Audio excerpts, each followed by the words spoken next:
What's going on, guys? I've got a 2008 Pontiac G6 here, and I'm going to use this car to point out to you the location of the fuses and relays for the operation of your high beams, your low beams, and your daytime running lights. So all of that can be found under the hood here. So pop this cover off by squeezing these two tabs and set it aside. And I'm going to start with your low beam circuit. So this is your low beam relay.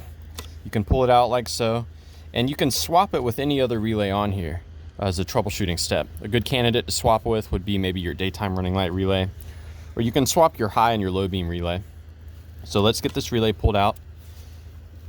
Now I'm going to point out to you what each pin does. The relay itself is controlled not by the switch, but by the body control module. And the body control module does that by providing a ground to this pin on the upper right here. So when the ground comes in through here, the relay gets energized and it sends power to the low beam circuit. These bottom two pins receive constant power, and it's the upper left pin right here. When the relay is energized, it sends power to that upper left hand pin, and that power travels to the low beam bulbs through your two low beam fuses. So this is going to be your left hand low beam fuse for the driver's side. That's your right hand low beam fuse. Now your high beams, pretty much an identical setup. Pop the pin out, pop the relay out. It's the same relay, same part number and everything. And again, just like the low beam fuse, your bottom two pins receive constant power. The body control module controls this relay by providing a ground to your upper right pin. And the upper left pin here, when it's energized by the relay, sends power to your high beam bulbs through your two high beam fuses. So that's your driver's side high beam fuse, and that is your passenger side high beam fuse. Now this car is equipped with daytime running lights as well, and the relay that controls that is here. Again, you guessed it, controlled by the body control module by providing a ground here. Now what's interesting about this circuit is the bottom two pins, they do receive power, and that power comes from a fuse, whereas the other relays receive power directly from the bus bar.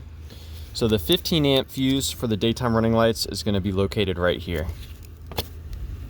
So pop that out and check it out.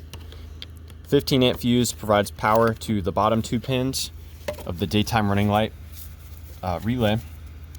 And when this relay is energized by the body control module, again, it sends power to this upper left pin. Now what's interesting about where this power goes, it goes directly to your right low beam headlight bulb. So it goes not through any fuses or anything, but directly to that passenger side low beam bulb.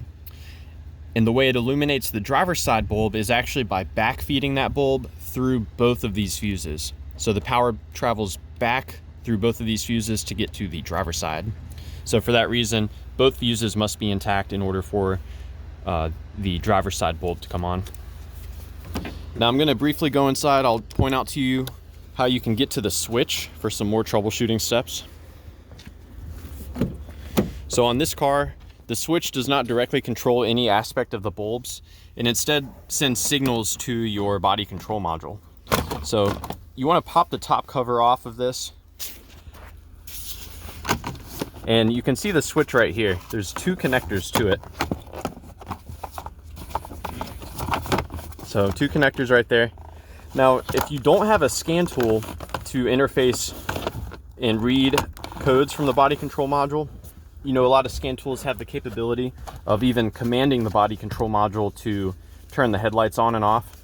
So if you don't have that capability, you've checked all your relays and fuses, and your bulbs are good, one of the best things you can do troubleshooting wise is to just disconnect these two connectors here. Go and buy a new switch and hook up the new switch. You can always return the switch if you end up not using it, but that's really the best way to troubleshoot everything, because you can get these two connectors out without removing the entire switch, and just hook up your new switch to the wiring here.